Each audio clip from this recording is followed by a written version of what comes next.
आपके अपने YouTube channel math डेलीसा में 10th का रिजल्ट आ चुका है। 10th के बाद कौन सा सब्जेक्ट किस लिए आपको लेना चाहिए वो पीछे की वीडियो में बता चुका हूँ। जिसने पिछला वीडियो नहीं देखा है वो जाकर पहले वीडियो देखें। 10th के बाद आपको कौन सा सब्जेक्ट चूज करना चाहिए उसके बारे में पूरी डिटेल है उस वीडियो में डाली गई है। अब यदि आप लोग मैथ सब्जेक्ट लेते हो तो अपन मैथ के लिए वीडियो बना रहे हैं, आप वीडियो देखो। यदि मैथ आपके समझ में आ रही है, वीडियो में कोई दिक्कत नहीं है, तो आप लोग 100% मैथ सब्जेक्ट ले सकते हो।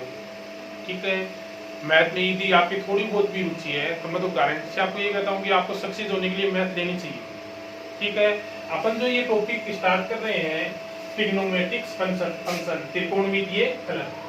ठीक है, ये आपका जो टॉपिक है वो चाहे आप बायो ले हो, मैथ ले हो, आर्ट ले हो या कोई सा भी सब्जेक्ट ले हो, आगे जाकर आप कंपटीशन एग्जाम दोगे तो सब जगह आपको ट्रिग्नोमेट्रिक्स फंक्शन त्रिकोणमितीय फलन आपको मिलेगा। अपन ये टॉपिक स्टार्ट भी इसीलिए कर रहे हैं कि आप बायो ले हो चाहे मैथ ले हो, सबको ये वीडियो देखना है ताकि ये क्लियर हो सके, हर के काम में आने वाली चीज है। और यदि आपके समझ में आ रहा है तो आप मैथ को चूज करो, सब्जेक्ट को देखो। अपन बात करते हैं त्रिकोणमितीय फलन। 10th क्लास में भी आप लोग पढ़ चुके हो, 10th में त्रिकोणमिति आपने पढ़ी थी। ठीक है, वहां पर आपने बेसिक चीजें पढ़ी थी, नॉर्मल चीजें पढ़ी थी। आपने sine cos tan sec cosec और कोट को जाना था। ठीक है, आपने जो इंडेक्स होती है 0 से कहां तक है 90 तक, 0 है 30 है 45 है 60 है 90 है। ठीक है, आपने उनके आधार पर साइन कोस उनके मान निकाले थे, केवल इतना ही काम किया था। लेकिन अपन जैसे आगे बढ़े तो त्रिकोणमिति होती क्या है? त्रिकोणमिति होती है त्रिभुज के जो विज्ञान है उनको मापने की विज्ञान को ही अपन क्या कहते हैं? त्रिकोणमिति कहते हैं। या फिर अपन कहें तो समकोण त्रिभुज में त्रिभुज की भुजाओं के जो अनुपात है उनको कोणों के फलन के रूप में दर्शाना ही क्या है? त्रिकोणमिति। ठीक है, समकोण त्रिभुज जानते हो 90 डिग्री, भुजा आप जानते हो समकोण में आधार होता है, लंब होता है और एक कर्ण होता है। उनको त्रिकोणमिति जो अपने फलन है साइन कोस टेन ये सब है, इनके कोण के रूप में दर्शाना ही क्या है? त्रिकोणमिति है। अब पहला नाम क्या आता है? कोण आता है। आप सब पढ़ चुके हो, क्या नाम आया है? कोण। कोण आप लगभग छोटी क्लासेस से पढ़ रहे हो। कोण कहते किसे हैं? अपन जब कोण को अपन डेफिनेशन पूछें कोण होता क्या है, उसकी परिभाषा अपन पूछें तो लगभग नहीं बता पाएंगे, क्योंकि अपन ने तो केवल ये जाना है कि 0 डिग्री होता है 30 डिग्री होता है, जिसकी डिग्री लग जाए वही क्या होता है? कोण होता है। अब कोण होता क्या है? मेन चीज कोण देखो ये होता है कि आपके पास कोई ये किरण है जिसको अपन नाम क्या दे देते हैं? ओ अक्ष दे देते हैं। किरण क्या होती है? जिसका एक बिंदु क्या होता है? स्थिर होता है और दूसरी साइड में वो अनंत तक जाती है। इस किरण का अपने स्थिर बिंदु के सापेक्ष परिक्रमण ही क्या कहलाता है? कोण कहलाता है। ये कोई अपने पास किरण थी ओ अक्ष, इसने क्या किया? अपनी कंडीशन अपनी स्थिति चेंज की और ये परिक्रमण करके कहां पर आ गई? ओ वाई पर। तो ये जो बनने वाली आकृति है परिक्रमण से वही क्या कहलाती है? कोण कहलाती है। क्या परिभाषा हो गई? किसी किरण की अपने स्थिर बिंदु के सापेक्ष परिक्रमण से बनी आकृति ही क्या कहलाती है? कोण कहलाती है। ये किसकी डेफिनेशन हो गई? कोण की डेफिनेशन हो गई। आपको पूछे तो अपन जैसे देखो ये कह सकते हैं कि आपके पास ये कोई रेखा है।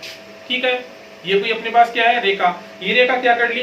परिक्रमण करके यहाँ पर आ गई। तो ये जो बनने वाली आकृति है बीच में वो क्या कहलाएगी? कोण कहलाएगी। तो वही चीज अपन ने यहाँ सिखाई है कि पहले रेखा कौन थी? ओ अक्ष थी और वो परिक्रमण करके कहां पर आ गई? ओ वाई पर। तो ये बनने वाली जो आकृति है डायग्राम में वही क्या कहलाएगा? कोण कहलाएगा। अब आपको कोई ये पूछे कोण कितने प्रकार का होता है तो ज्यादातर क्या कहेंगे? सर कोण 3 के होते हैं, समकोण होता है, न्यून कोण होता है और क्या होता है? अधिक कोण होता है। नहीं, कोण कितने प्रकार के होते हैं रियल में? कोण के 2 प्रकार होते हैं। कितने प्रकार होते हैं कोण के? 2 प्रकार। कोण कौन से? एक होता है धनात्मक कोण, ठीक है, और एक होता है कौन सा कोण? ऋणात्मक कोण। कोणों के प्रकार कितने होते हैं? 2 प्रकार। पहले को आप कहोगे धनात्मक कोण, दूसरे कोण को क्या कहोगे? ऋणात्मक कोण। धनात्मक कोण कौन से होते हैं? धनात्मक कोण वो होते हैं जहां पर जैसे अपने पास मैंने ये कहा था ये किरण है अपनी कौन सी? ओ अक्ष। ये कोई स्थिर बिंदु O है। यदि इसका परिक्रमण घड़ी की उल्टी दिशा में, उल्टी दिशा यानी किधर, इधर होता है, यदि इसका परिक्रमण किधर हो रहा है, घड़ी की उल्टी दिशा, इसको कौन सा कहते हो, वामावर्त। कौन सा परिक्रमण कहते हो, घड़ी की उल्टी दिशा को वामावर्त। यदि आपका परिक्रमण वामावर्त हो रहा है तो बनने वाले कोण को कौन सा कोण कहोगे, धनात्मक कोण कहोगे। ये लो, यानी आपका परिक्रमण है वो किधर हो रहा है, घड़ी किधर चलती है, ये घड़ी होती है अपनी, इस तरह होते हैं, इसमें घड़ी का सुइया किधर चलता है, इस साइड में चलती है, तो ये घड़ी के विपरीत चलेगी, यानी घड़ी की उल्टी साइड में जा रही है, यानी वामावर्त जा रही है, तो बनने वाला कोण क्या होगा, धनात्मक होगा, कोई दिक्कत नहीं है। अब चलते हैं ऋणात्मक के पास। ये अपनी कोई किरण है जिसको अपन क्या कहते हैं, ओअक्षी कहते हैं, या फिर ये ले लो, ये अपनी पास कोई किरण है ओअक्ष, इसका परिक्रमण किधर हो रहा है, घड़ी की दिशा में हो रहा है। घड़ी की दिशा किधर, इस साइड में। इसका जो घूर्णन है वो किधर हो रहा है, घड़ी की दिशा में हो रहा है। घड़ी की दिशा में जो परिक्रमण होता है उसको कौन सा बोलते हो, दक्षिणावर्त।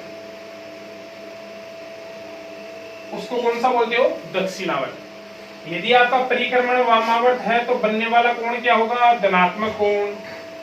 और यदि आपका परिक्रमण घड़ी की दिशा में यानी दक्षिणावर्त है तो बनने वाला कोण कैसा होगा, ऋणात्मक कोण होगा।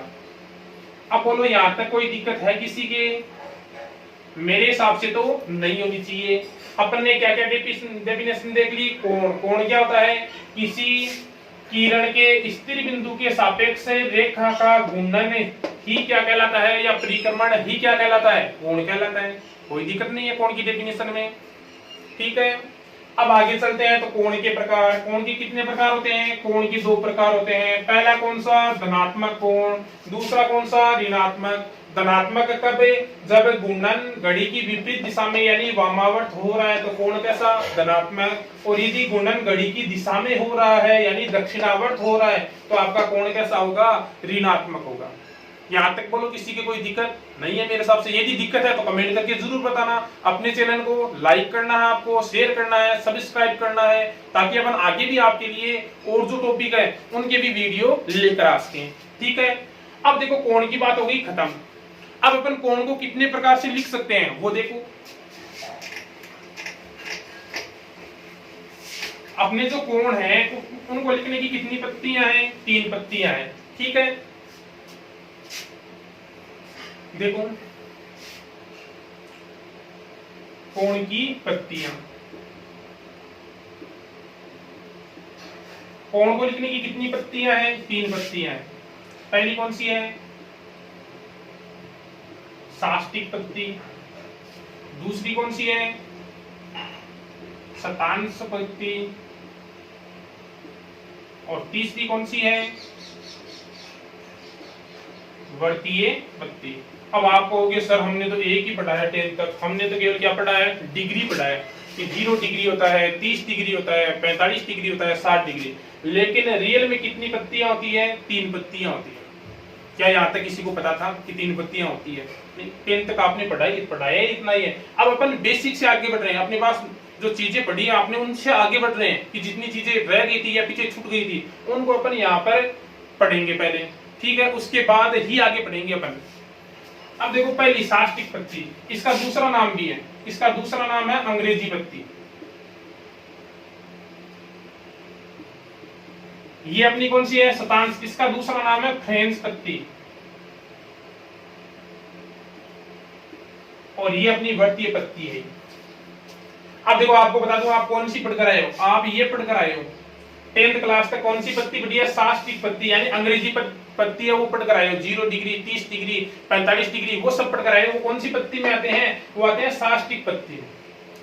सेकंड है शतांश, नहीं पढ़ी है। वर्तीय पत्ती आपको थोड़ा बहुत पता है कि अपन पाई काम में लेते थे, जब अपन क्षेत्रफल वगैरह निकालते थे, ठीक है, त्रिज्य खंड का, तब अपन काम में लेते थे, या चाप की लंबाई में पाई लेते थे, तो वो वर्तीय पत्ती था, रेडियन में आता है। तो अपन ने केवल एक पत्ती पढ़ी है, बाकी 2 अपन को काम में लेनी है। अपनी जो लाइफ है उनमें काम में कौन सी 2 ही पत्तियां काम में आती है, एक कौन सी ये और दूसरी कौन सी ये। इस पत्ती को अपन काम में नहीं लेते हैं। ये ब्रिटिश है, ब्रिटिश वालों ने दी थी, ये फ्रेंच वालों ने दी थी, उनके नाम पे ये फ्रेंच पत्ती और ये वर्तीय पत्ती अपनी है। पहले देखो अपनी कौन सी साष्टिक पत्ती, बताऊंगा तीनों के बारे में। काम में कौन सी लेंगे, दो ही पत्ती, कौन सी, साष्टिक और एक वर्तीय पत्ती। ठीक है, बताएंगे अपन तीनों ही। पहली देखो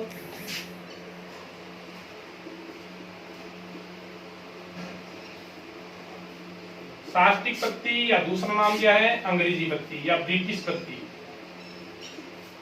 ब्रिटिश वाले वो देकर गए थे अपन को। अब इसमें क्या होता है, इसमें आपके पास देखो सीधे सीधे बता देता हूं, एक समकोण है वो बराबर किसके होता है, एक समकोण बराबर होता है 90 डिग्री के। ये जो निशान है वो किसका होता है, डिग्री का। इसमें आपके पास किसमें लिखा जाता है, डिग्री में लिखा जाता है। एक डिग्री है वो बराबर होते हैं 60 मिनट के। 60 मिनट को किस तरह लिखोगे, 60 मिनट को ऐसे लिखोगे, 60 और एक डेश, एक डेश का मतलब क्या है, मिनट है। और एक मिनट है वो बराबर होती है 60 सेकंड की। और 60 सेकंड को कैसे लिखोगे अपने मैथ की लैंग्वेज में, 60 और ऊपर कितने डेश लग जाएंगे, 2 डेश।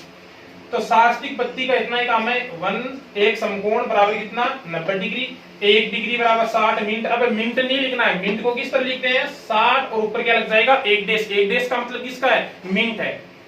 एक मिनट किसके बराबर होती है, 60 सेकंड। घड़ी अपन जानते हैं, घड़ी में 60 सेकंड ही होती है एक मिनट में। लेकिन मैथ की लैंग्वेज में क्या लिखेंगे, 60 डबल डेश। कहीं भी डबल डेश दिखे तो अपन किसकी बात कर रहे हैं, डबल डेश की, सेकंड की बात कर रहे हैं। यहाँ तक किसी की कोई दिक्कत नहीं है। आपको ये केवल एक पत्ती तैयार करनी है, आगे की जो 2 पत्तियां हैं वो अपन अगले वीडियो में देखेंगे। यहाँ तक यदि किसी की दिक्कत है तो कमेंट करके जरूर बताना। आगे भी वीडियो देखते रहना, और भी अच्छे अच्छे चीजें अपन लेकर आएंगे जो 10 तक आपने नहीं पढ़ी है। ओके।